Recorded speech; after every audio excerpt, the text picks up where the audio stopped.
আল্লাহর ওলি আল্লাহর পেয়ারা হযরত লোকমান হাকিম রাহমাতুল্লাহ আলাইহি তার বেটাকে উপদেশ দিলেন, বাবা তুমি যখন এই টাকা আনতে যাচ্ছ, এই টাকা আনতে গেলে তোমার বিপদ হতে পারে, কারণ আমার ওই বন্ধুটা খুব ভালো নয়, কারণ সে বহু মানুষের কাছ থেকে টাকা ধার করেছে পর্যন্ত, কিন্তু তার কাছে টাকা আনতে গেলে রাতের বেলা মেহমানদারি করার কথা বলবে, আর বলে তোমায় আপ্যায়ন করার কথা বলে রেখে দিয়ে গভীর রাতে তোমায় হত্যা করে দেবে, তোমার জীবনও চলে যাবে আর টাকাও তুমি পাবে না। সুতরাং তোমার কাছে আমার নিবেদন, আমার ওই বন্ধুর বাড়িতে গিয়ে যেন খবরদার তুমি রাত্রি যাপন করবে না, খবরদার যেন রাতের বেলা থাকবে না, কারণ তার বাড়িতে সন্ধ্যার আগে আগে ঢুকবে আর টাকা নিয়ে সন্ধ্যার আগে আগেই বেরিয়ে আসবে। ও বাবাজি ভাই জানেরা, আমার কথাগুলো খুব গভীর ভাবে নেবেন। নামাজ কত গুরুত্বপূর্ণ বিষয়, কোন নামাজ আমরা ছেড়ে দিয়ে ইহকাল আর পরকাল উভয় জিন্দেগি আমরা হারাচ্ছি।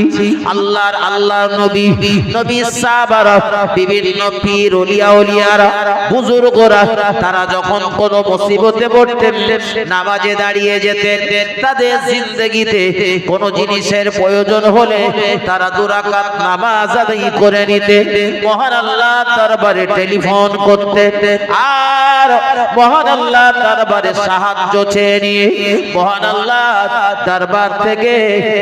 আল্লাহর দরবার থেকে তারা সাহায্য চেয়ে নিতেন। ঠিক লোকমান হাকিম তার ছেলে যখন ওই সফরে বেরিয়ে যাবে, সফরের জিন্দেগিটা অত্যন্ত কষ্টের, অত্যন্ত কঠিন, এজন্য মহান আল্লাহ সফররত অবস্থায় মুসাফিরের নামাজ কসর করেছেন, তার মানে নামাজ কমিয়ে দিয়েছেন।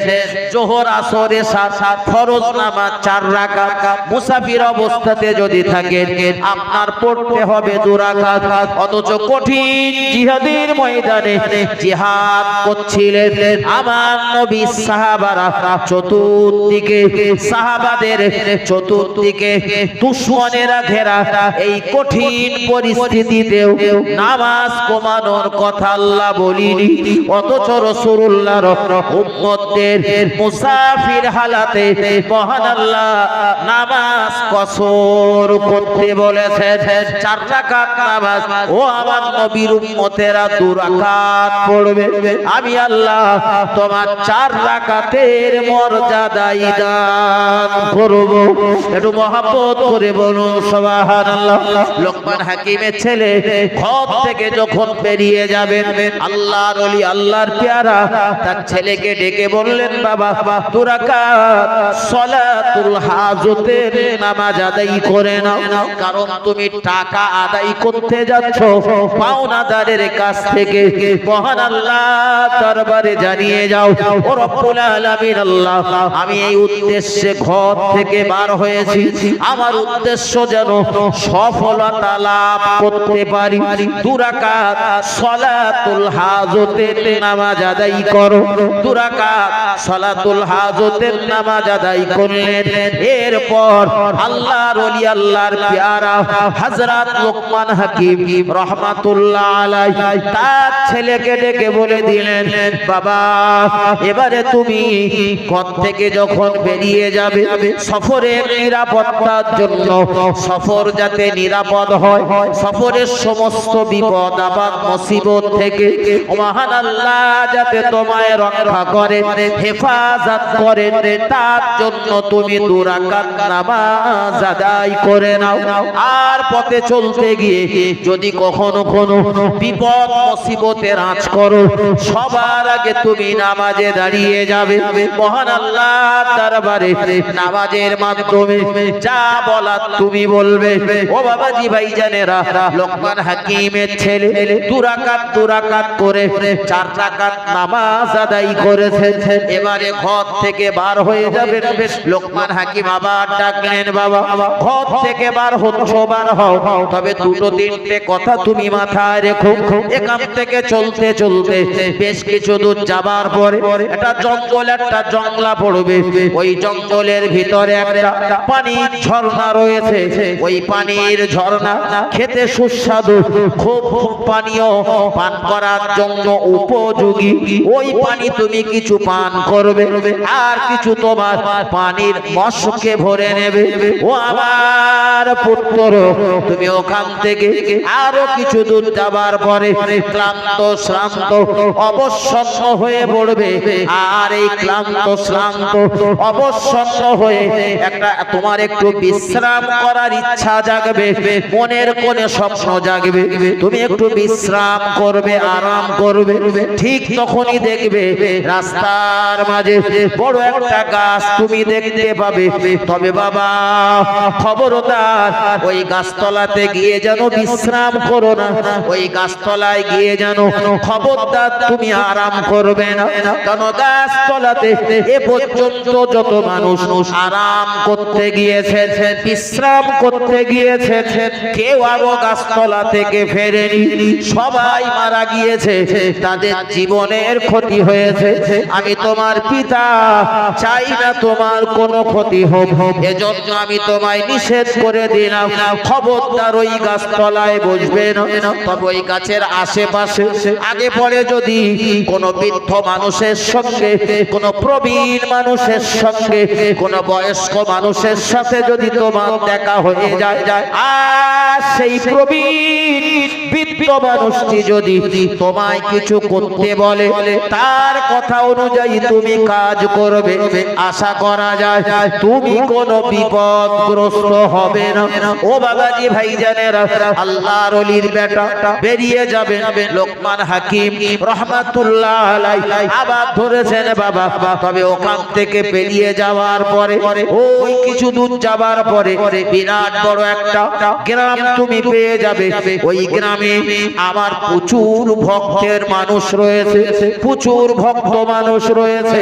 ওই গ্রামে গিয়ে যদি তুমি একবার বলো যে আমি লোকমান হাকিমের বেটা, আমি লোকমান হাকিমের ছেলে, আমি লোকমান হাকিমের পুত্র সন্তান, তাহলে ওই গ্রামের মানুষেরা তোমার মেহমানদারি করার জন্য প্রতিযোগিতা শুরু করে দেবে। এ বলবে হুজুর আমার বাড়িতে থাকুন, ও বলবে হুজুরের কচি আমার বাড়িতে থাকুক। তবে বাবা তারা যদি মেহমানদারি করে, তাদের মেহমানদারি তুমি গ্রহণ করো, কারণ মানুষ দাওয়াত করলে তাদের দাওয়াত গ্রহণ করতে হয়, কবুল করতে হয়। তবে বাবা ওই গ্রামে একটা সুন্দরী সুশ্রী রূপবতী ষোড়শী একটা কন্যা রয়েছে, দেখতে শুনতে অপূর্ব, এক কথায় অনুপম, অনন্য। তার দিকে যদি তুমি একবার এক দৃষ্টিতে এক পলক তার দিকে তাকাও, চোখ ফেরাতে তুমি পারবে না, এত সুন্দরী নারী। তবে বাবা খবরদার যেন ওই মহিলাটার প্রেমে পড়ো না, ওই মহিলাটার প্রেমে পতিত হয়ে জানো, তাকে যেন তুমি বিবাহ করো না।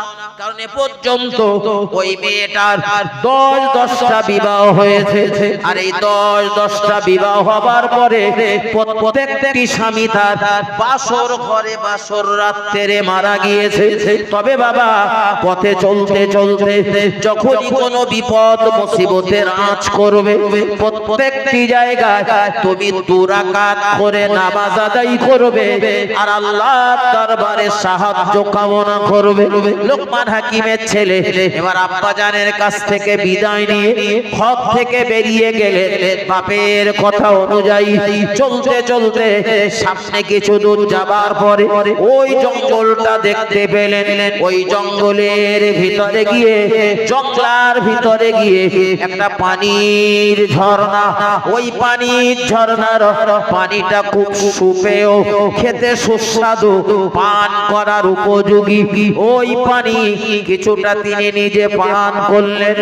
আর তার কাছে যে পানির মশক ছিল, ওই পানির মশকে সুন্দর করে আর এক মশক পানি ভরে নিলেন।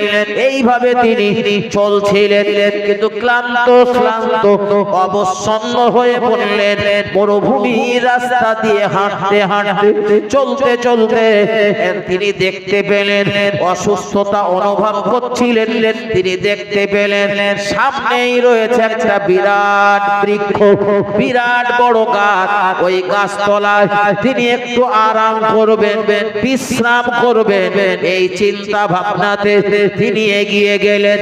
কিন্তু মনে পড়ে গেল তার জনম দুঃখী পিতার কথা।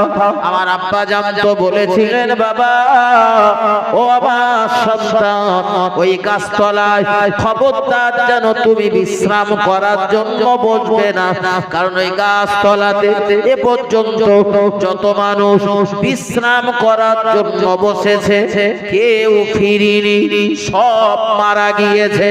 আল্লাহর ওলির মনে পড়ে গেল, আল্লাহর ওলির সন্তানের মনে পড়ে যাওয়ার পরে, বাপের কথা স্মরণ আসার পরে তিনি গাছতলা ত্যাগ করে গাছতলা অন্য দিকের রাস্তা দিয়ে সাইড নিয়ে চলে যাবে। ইত্য বছরে ঠিক তিনি দেখতে পেলেন একটা বয়স্ক ব্যক্তি তাকে ডাকছিলেন, ও লোকমান হাকিমের বেটা, এই বৎস, এই নওজোয়ান তরুণ যুবক, গাছতলায় আরাম করার জন্য তুমি আসছিলে, কিন্তু আরাম না করে গাছতলায় বিশ্রাম না নিয়ে তুমি চলে যাচ্ছ কেন? লোকমান হাকিমের ছেলে সব কথা খুলে বললেন যে আমার আব্বা জান এই গাছতলায় বিশ্রাম করতে নিষেধ করেছেন, এজন্য আমি এই গাছতলাতে বসবো না। লোকমান হাকিমের ছেলের এই কথা শ্রবণ করার পরে ওই বৃদ্ধা লোকটি, বৃদ্ধা মানুষটি এক বাক্যে বললেন, বাবা তোমার আব্বা তো শুধু তোমায় ওই কথা বলিনি যে এই গাছতলাতে বিশ্রাম করতে নিষেধ করেছেন, শুধু তো এতটুকু নয়, বরং সঙ্গে তোমার আব্বা তো এটাও বলেছিল যে এই গাছতলার আশেপাশে কোনো মুরব্বি, কোনো বুড়া, কোনো বয়স্ক ব্যক্তিকে যদি দেখতে পাও, কোন প্রবীণ মানুষকে, কোন ব্যক্তিকে যদি দেখতে পাও, আর সেই ব্যক্তিটি তোমায় যদি কোনো আদেশ করে, তার আদেশের মান্যতা করো, আশা করা যায় তোমার কোনো ক্ষতি হবে না। একটু মহব্বত করে বলুন সুবহানাল্লাহ। আল্লাহর ওলি, আল্লাহর পেয়ারা লোকমান হাকিমের ছেলে মনে পড়ে গেল বাপের করা ওসিয়াতের কথা। তিনি ভাবতেছেন, আল্লাহ আব্বা বলেছেন বাড়ি, কিন্তু বয়স্ক লোকটা জানলো কি করে? অবাক করার কথা না, এটা মোবাইলের যুগ না যে হ্যালো করে বলে দিয়েছে আমার পচি যাচ্ছে, একটু খেয়াল রেখো। হ্যালো করার যুগ তো না। তার মানে ব্যক্তিটার ভিতরে কিছু গুণ আছে, আছে না নেই? হ্যাঁ, একদম আমার মতো মাল বলে মনে হয়। লোকমান হাকিমের ছেলে বয়স্ক লোকটির কথা মতো গাছতলায় একটু বিশ্রাম করলেন, একটু তন্দ্রা তন্দ্রা মতো, ঘুম ঘুম মতো, মানে অনেকটা পথ হেঁটেছে তো রোদ্রে, আর খুব ক্লান্ত শ্রান্ত চেহারা শরীরে নিয়ে গাছতলায় বসে ঘুম ঘুম মতো লাগছিল। তাই তিনি উঠে পড়েছেন, দুই রাকাত নামাজ আদায় করে নিয়েছেন। আল্লাহ, আমার আব্বা এই গাছতলায় বসতে নিষেধ করেছিল, কিন্তু আমি তো বসে পড়েছি। আল্লাহ আমার সমূহ বিপদ থেকে উদ্ধার করনেওয়ালা আপনি। মহান আল্লাহ দরবারে টেলিফোন করে দিয়ে তিনি একবার আরাম করছিলেন, হঠাৎ দেখা গেল গাছের উপর থেকে একটা বিষধর বিষাক্ত সাপ নিচে নেমে এলো। আর লোকমান হাকিমের বেটা, লোকমান হাকিমের ছেলের পায়ে দংশন করলেন, কামড় দিলেন। প্রচন্ড ব্যথা যন্ত্রণায় কাতরাতে লেগেছেন হযরত লোকমান হাকিমের পুত্র। যন্ত্রণা যন্ত্রণায় যখন কাতরাচ্ছিলেন বয়স্ক লোকটি কবরে সাপটা ধরে ফেললেন আর ওই সাপটা দিয়ে যে কোনো ভাবে ওই লোকমান হাকিমের ছেলের দেহের ভিতরে যে বিষ পুশ করা হয়েছে প্রয়োগ করা হয়েছে ওই বিষটা বার করে নিলেন। আস্তে আস্তে ব্যথা যন্ত্রণা বন্ধ হয়ে গেল। আল্লাহর ওলি আল্লাহর পেয়ারা লোকমান হাকিমের ছেলে পরিপূর্ণ সুস্থতা লাভ করলেন। একটু মহব্বত করে বলুন সুবহানাল্লাহ, আরো জোরে বলুন সুবহানাল্লাহ। তো বয়স্ক লোকটি এবারে ওই সাপটারে ধরলেন, মেরে দু টুকরা করে ফেললেন। আল্লাহর ওলি লোকমান হাকিমের ছেলের অগোচরে কিচ্ছু জানে না, তার পোটলার ভিতরে সাপের একটা টুকরা ঢুকিয়ে দিলেন আর একটা টুকরা ফেলে দিলেন বা নষ্ট করে দিলেন। এবারে যখন আল্লাহর ওলির বেটা লোকমান হাকিমের ছেলে আবার সফর শুরু করবেন, যাত্রা শুরু করবেন, গন্তব্যস্থলের দিকে যাবেন, তিনি যাওয়া শুরু করবেন। কিন্তু বয়স্ক ব্যক্তিটি ওই প্রবীণ মানুষটি তখন বলতে লেগেছেন, ও তরুণ যুবক, ও লোকমান হাকিমের বেটা, তুমি যদি কিছু না মনে করো তোমার সঙ্গে আমার রাখতে পারো, তোমার সফরের সাথী হিসাবে আমায় রেখে দিতে পারো। লোকমান হাকিমের ছেলে ভাবতেছিলেন লোকটা মনে হয় সুজুতির না, আবার ভাবলেন লোকটা যদি ভালো না হয়, আমার যদি ক্ষতি করাই যদি তার মূল লক্ষ্য হয়, তো সর্পে যখন আমার দংশন করেছিল সর্পের হাত থেকে আমার বাঁচাবে কেন? ওখানে আমি মরে গেলে আমার কাছে যা রয়েছে এগুলো নিয়ে তো চম্পট দিতে পারত। এবারে লোকমান হাকিমের ছেলে মনে করতেছেন লোকটা ভালো, প্রবীণ লোক, বয়স্ক লোক, লোকটা ভালো। এমনি মানুষের বয়স হয়ে গেলে বলো দুটো জিনিসের লোভ বাড়ে। তিরমিজি শরীফের হাদিস, নবী বলেছেন একটা সম্পদের লোভ আর একটা বয়সের লোভ। মানুষের যত বয়স হয় এই দুটো জিনিসের লোভ বাড়ে।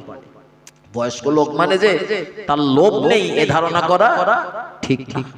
লোকমান হাকিমের ছেলে তাই ভাবতেছেন লোকটা নেব না নেব না, কিন্তু দেখলেন প্রবীণ মানুষ, ঠিক আছে আমার একটা বিপদ থেকে উদ্ধার করেছে যখন, ঠিক আছে চলে আপনি যখন আমার সাথে যাবেন বলছেন তা চলে। সফরে একটা সঙ্গী রেখে দেওয়া যেমন ভালো, আবার তার পিছনে খরচাপাতিও আছে না নেই? আপনার সাথে সফরে যাচ্ছে তার খরচা নেই, রয়েছে প্রচুর খরচা, তো সঙ্গে করে করে।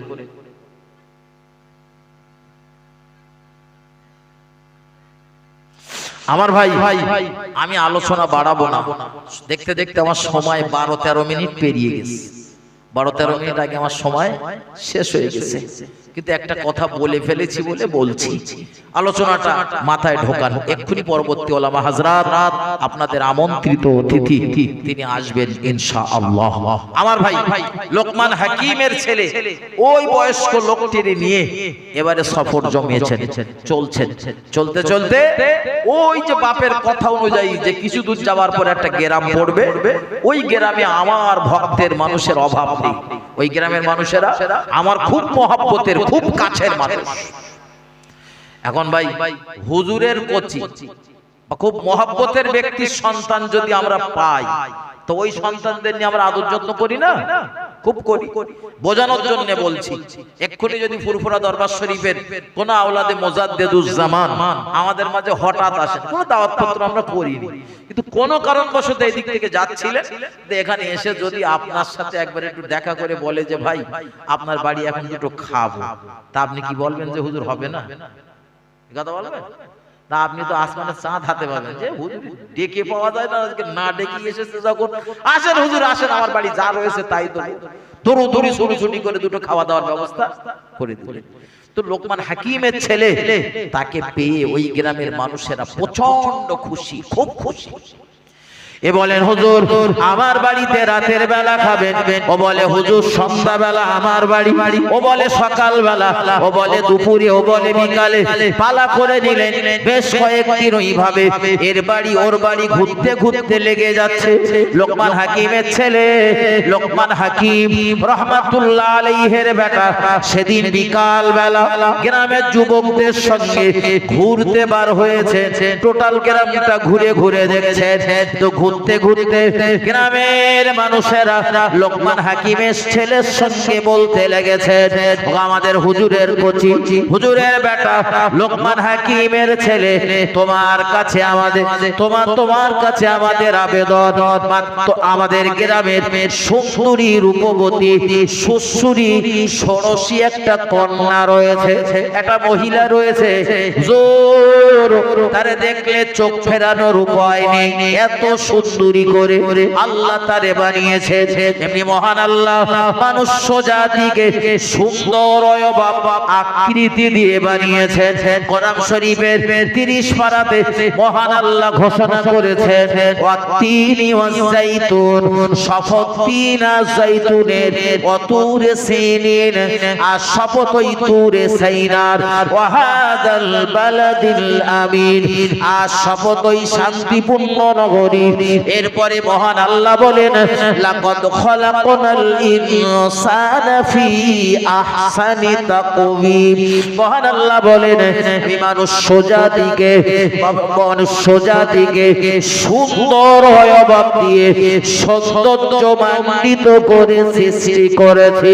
একটু মহব্বত করে বলুন সুবহানাল্লাহ, আরো জোরে বলুন সুবহানাল্লাহ।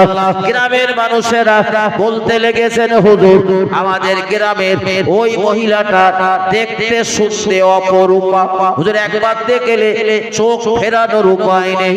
লোকমান হাকিমের ছেলে বললেন, ও গ্রামের মানুষেরা, আমার আব্বা জানের নিষেধ রয়েছে, আমি ওই মহিলাটা দেখবো না, কারণ তারে দেখলে যদি তার প্রেমে পড়ে যায় তারে হয়তো বিবাহ করে ফেলবো, কারণ আমি এখন যুবক, আর আমার যুবক মনে হয়তো ঝড় বইবে, সামলাতে পারবো না। তাই আমি আমার আব্বার কথার মান্যতা দেওয়ার জন্য আমি ওই মহিলাটা দেখবো না। ও বাবাজি ভাই জানেরা, কিন্তু গ্রামের মানুষেরা বোঝালেন, হুজুর আপনি তো দেখবেন, দেখলেই যে বিয়ে করতে হবে তার তো কোনো মানে নেই, একবার দেখুন না কেমন দেখতে। তাদের কথা অনুযায়ী লোকমান হাকিমের বেটা মেয়েটা শুধু একবার দেখলেন, তাদের দেখায় আল্লাহর ওলি আল্লাহর পেয়ারা লোকমান হাকিমের ছেলে এক দেখায় পছন্দ হয়ে গেল। আল্লাহ, এত সুন্দরী, এত ষোড়শী, এত রূপবতী এমন নারী যে পৃথিবীতে রয়েছে আমার জানা ছিল না। আল্লাহর ওলির বেটা চমকে উঠেছেন, পছন্দ হয়েছে, মনে মনে ভাবছিলেন মেয়েটার বিবাহ করে আমার সংসার জীবনে আমার অর্ধাঙ্গিনী, আমার ওয়াইফ বানিয়ে নিলে আমার জীবনটা হয়তো ধন্য হতো। কিন্তু আবার মনে পড়ে গেল, আমার আব্বা জানতো বলেছেন এ পর্যন্ত 10-10টা বিবাহ হয়েছে, কিন্তু 10-10টা বিবাহ হবার পর এই 10-10টা স্বামী মারা গিয়েছে, আর আমিও বিবাহ করলে আমিও মারা যাব। এজন্য বাপের কথা অ্যাভয়েড করা যাবে না। বাপের কথা অনুযায়ী মেয়েটার বিবাহ না করার সিদ্ধান্ত নিয়ে যার বাড়িতে সেদিনের মেহমানদারির ব্যবস্থা ছিল সেখানে চলে গেলেন। কিন্তু বয়স্ক লোকটি আল্লাহর ওলির বেটা লোকমান হাকিমের ছেলেরে ডেকে বললেন, বাবা মহিলাটার দেখে যদি তোমার পছন্দ হয় তুমি বিবাহ করতে পারো। লোকমান হাকিমের ছেলে বললেন, কোনো মতেই সম্ভব না, আমার আব্বা নিষেধ করেছেন, আমি পারবো না, বিবাহ করলে আমার জীবন সংশয় হবে, আমার জীবনের ক্ষতি হবে। বয়স্ক লোকটি বললেন, ও আল্লাহর ওলির বেটা লোকমান হাকিমের ছেলে, তোমার কোনো ক্ষতি হবে না, কারণ আমি তো সঙ্গে রয়েছি, আমি তোমার যে পদ্ধতিতে যেভাবে যা বলে দেব সেইভাবে যদি তুমি চলতে পারো তোমার কোনো ক্ষতি হবে না।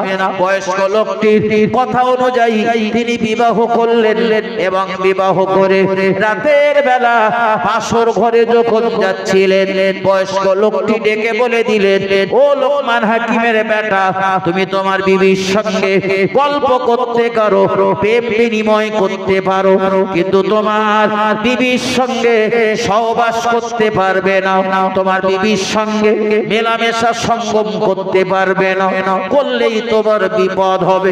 তবে মেলামেশা সঙ্গম করার আগে আমার একটা কথা তোমার মান্যতা দিতে হবে। তোমার বিবির সঙ্গে কথা বলতে বলতে বিবির থেকে একটা পাত্র নিয়ে নেবে, আর বিবির ব্যবহার করা কিছু জামা কাপড় সেটা নিয়ে নেবে, নিয়ে তুমি বাইরে যাবার নাম করে আমার কাছে দিয়ে যাবে। বাকি কথাগুলো আমি যেভাবে বলে দেবো সেইভাবে মান্যতা দেবে।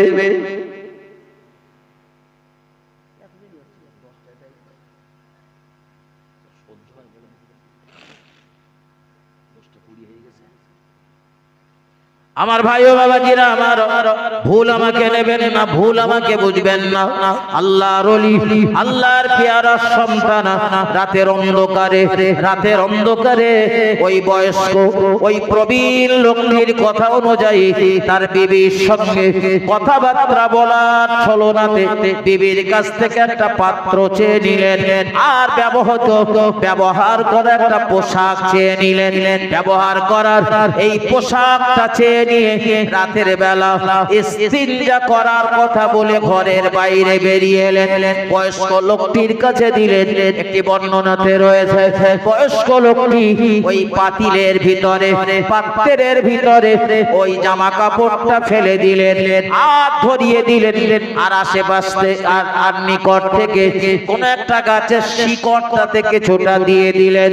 দাও দাও করে জ্বলার পরে যখন নিভে নিভু ভাব হালকা হালকা ধোঁয়া ধোঁয়া বার হচ্ছে, তখন লোকমান হাকিমের বেটার ওই পুটুলির ভিতরে সেই যে একটা সাপের অর্ধেকটা লুকিয়ে দিয়ে রেখেছিলেন সেইটা বার করে নিয়ে ওই পাতিলের ভিতরে দিয়ে দিয়েছে। আর লোকমান হাকিমের ছেলেরে ডেকে বলে দিলেন, বাবা ঘরের ভিতরে নিয়ে যাও, তোমার বিবিকে এই পাতিলে ইস্তেঞ্জা করার কথা বলবে, পেশাব ফেরার কথা বলবে, আর এই বিপদ থেকে উদ্ধার হবার জন্য তুমি আল্লাহ সন্তুষ্টির জন্য 2 রাকাত নামাজ আদায় করে নাও। আল্লাহর ওলি ঘরের ভিতরে ঢুকে গেলেন, 2 রাকাত নামাজে দাঁড়িয়ে গেলেন। ও বাবাজি ভাই জানেরা, আর তার স্ত্রী ওয়াইফকে ডেকে বললেন, আপনি এতে ইস্তেঞ্জা করুন, ততক্ষণে আমি নামাজ পড়ে নেই। স্বামীর কথা অনুযায়ী বিবি তাতে যখন ইস্তেঞ্জা করলেন, পেশাব ফিরলেন, দেখা গেল ওই পাতিলটার ভিতরে ঝটফট ঝটফট করছে। আল্লাহর ওলির বেটা লোকমান হাকিমের ছেলেরে বয়স্ক লোকটি বলিয়ে দিয়েছিল, ইস্তেঞ্জা করার পরে কিছু দেখার দরকার নেই, পাতিলটা খুব সুন্দর করে আটকে দেবে, তারপরে তুমি তোমার বিবির সঙ্গে মেলামেশা করলে আর তোমার কোনো সমস্যা হবে না। যেমন ভাবে বলেছেন ঠিক সেই পদ্ধতিতে কাজ করেছেন। দেখা গেল সকালবেলা কবর খোঁড়ার দায়িত্বে যারা ছিলেন তারা এসে হাজির।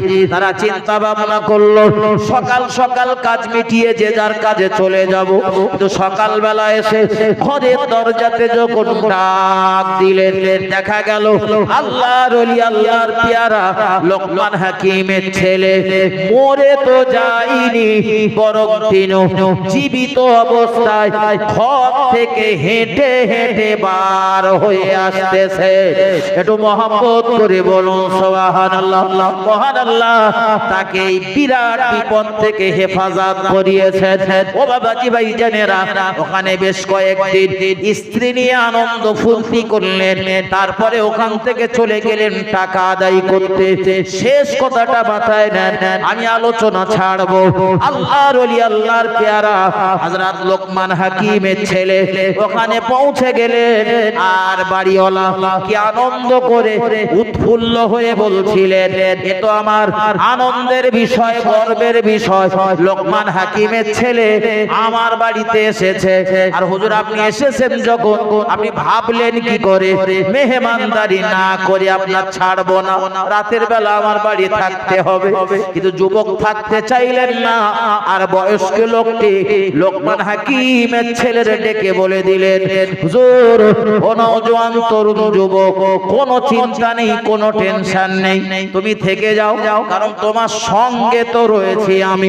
ও বাবাজি ভাইজানেরা, রাতের বেলা দেখা গেল খাওয়া দাওয়ার পরে ওই বয়স্ক লোকটি আর লোকমান হাকিমের ছেলের একটা ঘরে থাকতে দিলেন, আর পাশে তার দুটো পুত্রকে শুইয়ে দিয়ে গেলেন। গভীর রাতে লোকটি দরজা খুলে রেখে গেল। গভীর রাতে লোকমান হাকিমের ছেলে আর বয়স্ক লোকটির মার্ডার করে দেবে, হত্যা করে দেবে।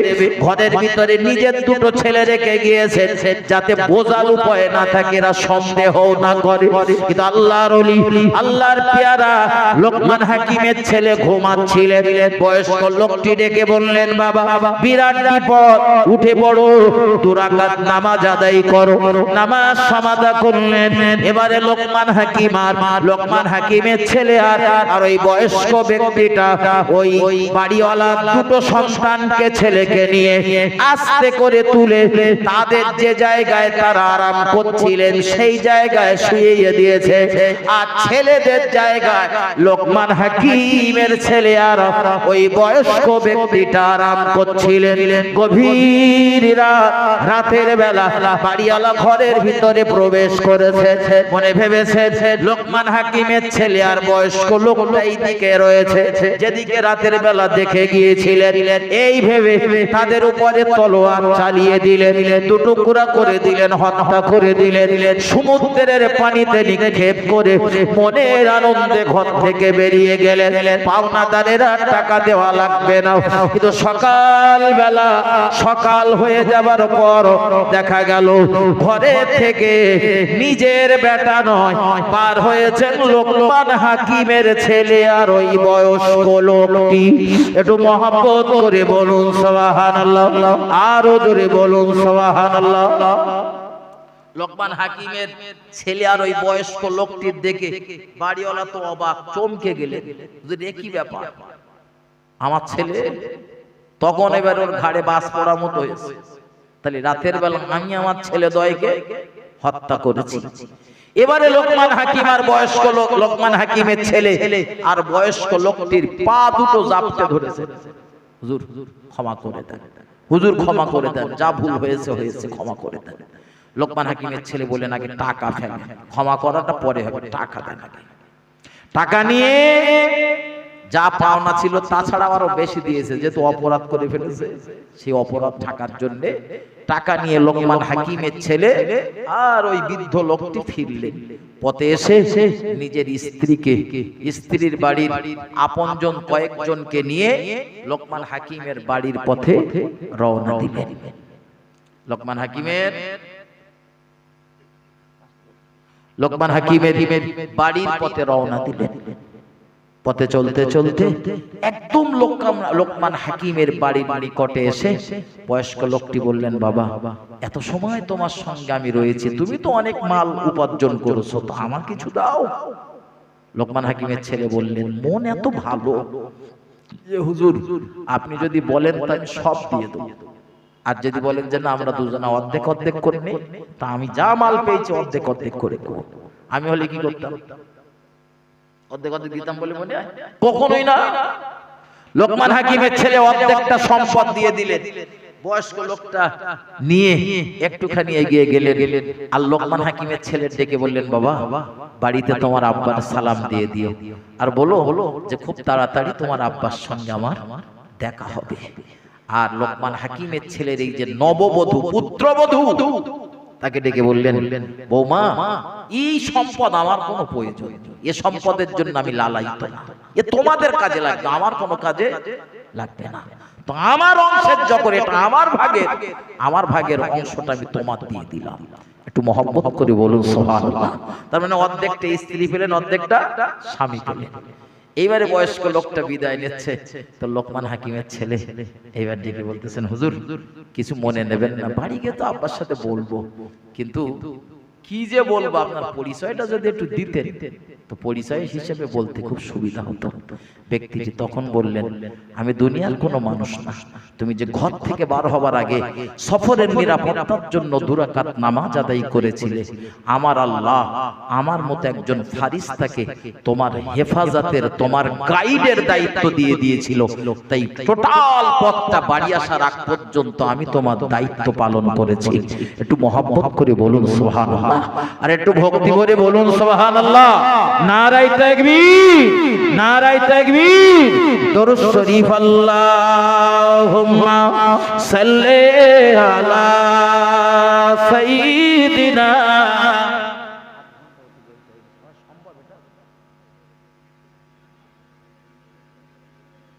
আমার ভাই বসেন, হুজুর আসছে তো, আপনাদের আমন্ত্রিত অতিথি, আপনারা সব চলে গেলে তো হুজুর এসে কাল লস করবে।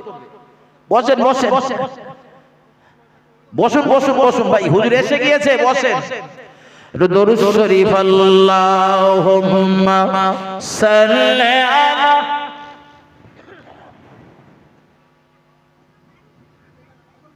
ওয়া আলা আলি সাইয়্যিদিনা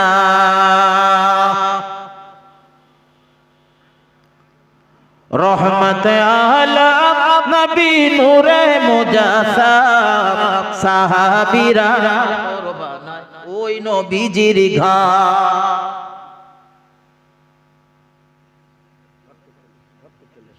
আমি ছেড়ে দেব। রহমত আলম নবী নূরে মুজাসসাম সাহাবীরা আতর বানায় ওই নবীজির ঘাট। বাবাজি উসুনে হান্না নামে ছিল একটি খেজুর গাছের নাম, যাকে ধরে খুতবা দিতে রাসূল আকরাম। গাছটি নবীর বিরহে কাঁদিতে রহে, গাছ নবীর বিরহে কাঁদিতে রহে। অবাক হলো দেখে যত সাহাবায়ে কেরাম। রহমত আলম নবী নূরে মুজাসসাম সাহাবীরা আতর বানায় ওই নবীজির ঘাম। আল্লাহুম্মা সাল্লি আলা সাইয়্যিদিনা মাওলানা মুহাম্মদ ওয়া আলা আলি সাইয়্যিদিনা। তাকবীর দেন, নারায়ে তাকবীর। আর একটু উচ্চ রবে তাকবীরের ধ্বনি, নারায়ে তাকবীর। মুজাদ্দিদুজ্জামানের সিলসিলা, মুজাদ্দিদুজ্জামানের সিলসিলা উলামায়ে কেরামগণ, উলামায়ে কেরাম নারায়ে